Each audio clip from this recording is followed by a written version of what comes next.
ఈ కాలంలో యువకులు డబ్బు సంపాదన కొరకు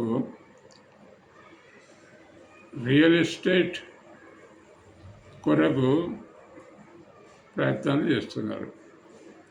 కానీ రియల్ ఎస్టేట్లో ఉంటే మీ క్యారెక్టర్ ఏమి ఉండదు. ఎందుకంటే ఉన్నది లేనట్టు, లేనిది ఉన్నట్టు మాట్లాడాలి. మీరు బాగా చదువుకొని అబద్ధాలు ఆడి భూములు కొని అమ్ముడు మొదలు పెడితే, ఒక విధంగా చెప్పాలంటే డబ్బు కొరకు చేయడమే. కాబట్టి అలా డబ్బు కొరకు మీరు అనేక రకాల వేషాలు వేయవలసి వస్తుంది. ఆ వేషాల ద్వారా ఏమవుతుంది అని చూసినట్టయితే, ఇంతవరకు ఆ విధంగా డబ్బు సంపాదించిన వాళ్ళు ఎవ్వరూ ముందుకు పడ్డట్టు కనబడతలేదు. కనుక మీరు చేయవలసింది ఏంటంటే, మీ చదువులో మీరు చదువుకునే సబ్జెక్టు లోపల ఏదో ఒక సబ్జెక్టు మీకు బాగా ఇష్టమై ఉంటుంది.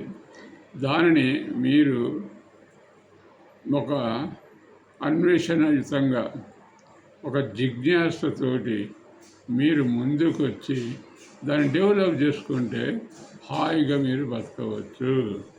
కాబట్టి నేను చూసిన ఏ వ్యక్తి అయితే తనకిష్టమైన సబ్జెక్టును 3 నెలలు ప్రాక్టీస్ చేసినట్టయితే 4వ నెల హాయిగా జీవిస్తున్నారు.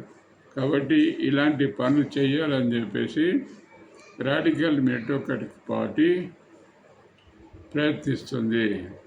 ఎందుకంటే ప్రతి వ్యక్తి లోపల విశిష్టమైన వ్యక్తి, ప్రతి వ్యక్తి లోపల విలక్షణమైనటువంటి లక్షణం ఉన్నది.